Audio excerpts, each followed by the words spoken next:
Blind Item News.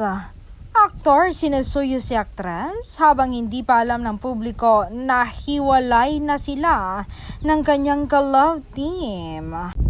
Ano kaya ang kanyang dahilan na panunuyo?